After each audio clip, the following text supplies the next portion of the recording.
আর্জেন্টিনার খেলা উপভোগ করেননি স্কলনি।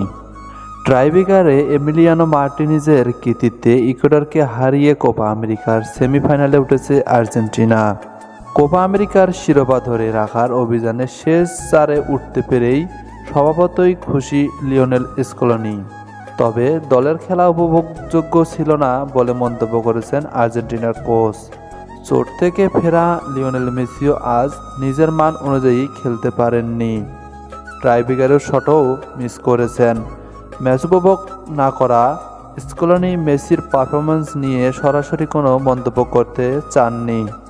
ইকুয়েডরের বিপক্ষে প্রথমার্ধে লিসান্দ্রো মার্টিনেজের গোলে এগিয়ে ছিল আর্জেন্টিনা। শেষ পর্যন্ত ওই এক গোল নিয়েই সন্তুষ্ট থাকতে হয় তাদের। ম্যাচের যোগ করা সময়ের দ্বিতীয় মিনিটে ইকুয়েডরের সমতা ফিরিয়ে খেলা জমিয়ে তোলে। পুরো ম্যাচে আর্জেন্টিনা শট নিয়েছে 8টি, ইকুয়েডর 9টি। লক্ষ্য শট দুই দলের সমান, 2টি করে।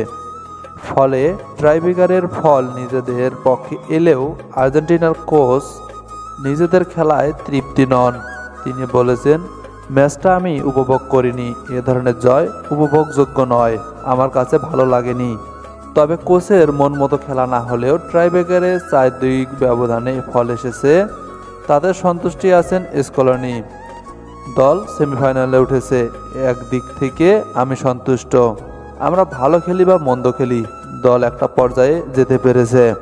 আর প্ল্যানটি শুটআউটের সময়ই মনে হয়েছিল আমরা উপরে উঠতে পারবো, কারণ গোলকিপারের উপর আমাদের বিশ্বাস ছিল।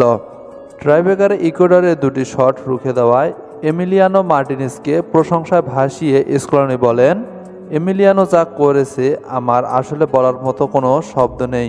সে শুধু রক্ষণই সামলায়নি, সেভও করেছে। ওর গোল সেভের সময় চারপাশে যে পরিবেশ তৈরি হয়েছিল খুবই দারুণ ছিল। মেসির এমন পারফরম্যান্সের বিষয়ে জিজ্ঞেস করা হলে সরাসরি কোনো জবাব দেননি স্কলনি।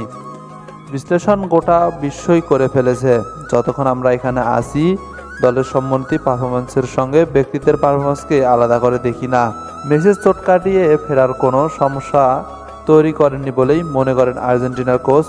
আমি লিওনেলকে জিজ্ঞেস করছিলাম, সে বলেছে ভালো বোধ করছে, মাঠে থাকবে, দরকার হলে নামার জন্য আনহেলা ডি মারিয়া কিন্তু প্রস্তুত হয়ে নিচ্ছিল। আমার মনে হয় মেসি ভালোভাবেই শেষ করেছে, আমার মনে হয় না তার সেমিফাইনালে খেলতে সমস্যা হবে। আর্জেন্টিনা সেমিফাইনালে খেলবে ভেনেজুয়েলা কানাডা ম্যাচের জয়ী দলের বিপক্ষে। এই ছিল আজকের মতো। এরকম ফুটবল সম্পর্কিত নতুন নতুন তথ্য পেতে আমার চ্যানেলটি অবশ্যই সাবস্ক্রাইব করবেন। সেই সাথে এই ভিডিওতে লাইক, কমেন্ট এবং শেয়ার করে সাথে থাকেন।